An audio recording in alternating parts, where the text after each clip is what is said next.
আজি দুমাহী সমৃদ্ধিৰ বতৰা কঢ়িয়াই অনা প্ৰতিগৰাকী অসমীয়াক সপ্ৰতিভ কৰি তোলা আমাৰ আটাইৰে চেনেহৰ আজি মাঘ বিহু। প্ৰথমতে প্ৰতিগৰাকীলৈ জনাইছো ভোগজৰা ভোগালীৰ উলগ। লোকৰ মেজি ফুটুক ফাটাক আমাৰ মেজি ঢৌ, পুহ গ'ল মাঘ হ'ল অগ্নি বৰ হ'ল। মেজিৰ তলত এই কথাখিনি কৈ কিৰিলিয়াই উঠাৰ পৰা আজি এই কথাখিনি বুজি পোৱালৈ এখিনি দীঘলীয়া সময়, যি সময়ে মোক আজিও বেৰি ৰাখিছে, যি মাঘে মোক আজিও বান্ধি ৰাখিছে। গতিকে মাঘ সদায় বিশেষ। কাটিয়ে কঙাল কৰি থৈ যোৱাৰ পিছতো মাঘে সদায় সমৃদ্ধি কঢ়িয়াই আনে।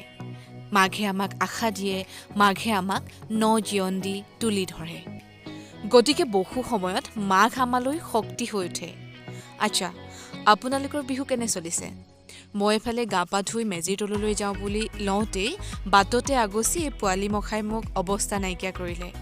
ময়ো বোলো আকৌ এবাৰ শৈশৱলৈ উভতি যাওঁ বুলি সিহঁতৰ লগত অকণমান চুপতি মাৰিলোঁ। তাকে ভিডিঅ' হ'ল আৰু বহু দিনৰ পিছত এয়া মই ভিডিঅ' এটা কৰিছোঁ, ৰাখি থওঁ বুলি। আচলতে এলাহৰ বাবেই হওক বা নিজৰ স্থিতি নোহোৱা মনটোৰ বাবেই হওক বহুদিন এই কামটোৰ পৰা নিজকে আঁতৰাই ৰখাই হৈছিল। কিন্তু আজি ভাবিলোঁ নহয়, অকণমান কিবা এটা কৰা যাওক। আৰু এয়া আগদিনাখনৰো দুটামান ভিডিঅ' লগাই দিছোঁ। দায়িত্বৰ খাতিৰত উৰুকাৰ দিনাখনো স্কুললৈ যাব লগা হ'ল।